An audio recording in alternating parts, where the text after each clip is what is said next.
Hello there. You're in the Beat Sessions. I'm your host, Mitchell Weary. Let's talk about this sophomore EP from Freja the Dragon. It's entitled Midnight Feelings. She released that on January 19th.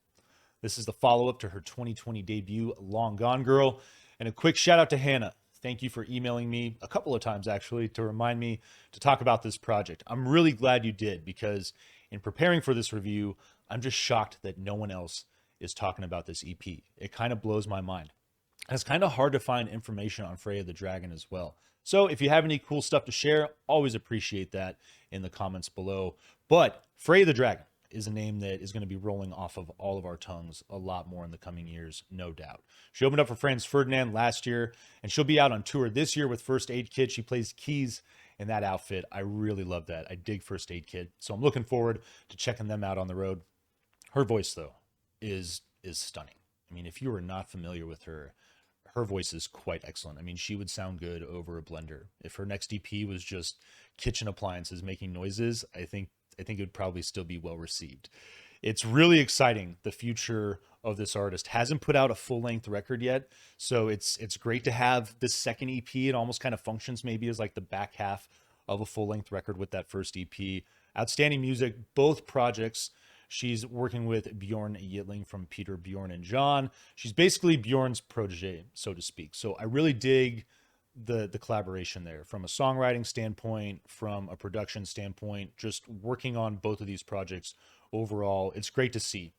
I do hope in the future that she does move on and work with other people. I think that's important. I think it's great while your career is up and coming to have someone like Bjorn that is really talented and that has your back and that has, the connections, just all those things in the right place. But the quality of her music and what she's doing, and the fact that, her music stylistically, it touches on a number of different genres, and I'm really a big fan of that. So down the road, working with other individuals and tapping into her songwriting potential, I'm really stoked to see it. She's also one of those artists that, her voice being as remarkable as it is, the music is light and playful in a way that it borders on minimalism in a lot of ways, and it really allows the vocal element to be the highlight of the tracks, as it should be. There's really no reason why the melodies that she's creating should not be the focal points of these tracks. I'm hooked. Like, every note that she sings just grabs me. And I'm really excited to talk about this thing. Closer is your opening track, featuring Peter, Bjorn, and John in its entirety. I think that's stellar that the three of them got together to help her out. I love the way that this thing comes in with the instrumentation. It's really nice, bit of folk, bit of psychedelia, definitely an Americana influence here. But when the vocal harmonies hit, it's so good, and it's definitely the highlight of this track. I gotta say, though, there's this guitar that keeps working in the background of this song that is absolutely outstanding. It's definitely a highlight for me, and this song is a great way to open this thing up. Midnight, your second track, great rolling percussion to open, light synths, and just a gorgeous slow build on this track. I really like the way that this song builds. The foundation of this thing, though, as it should be, is the vocal melody, and it is quite excellent.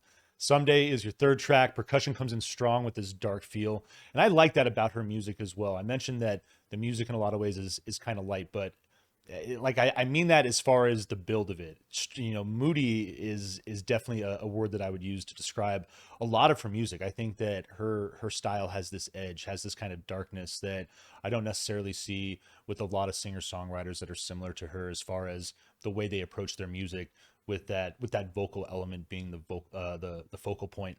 But Someday, I mean, I dig the spacey synth element that's on this track. Just another beautiful vocal performance from her, and it leads into your final track, We're Changing. And I dig, this is probably the edgier, most, I guess, kind of like rock and up-tempo song, but great post-punk feel, just these grinding fuzzy synths, solid bright vocal. Again, the chorus, phenomenal, and just a strong way to finish this EP.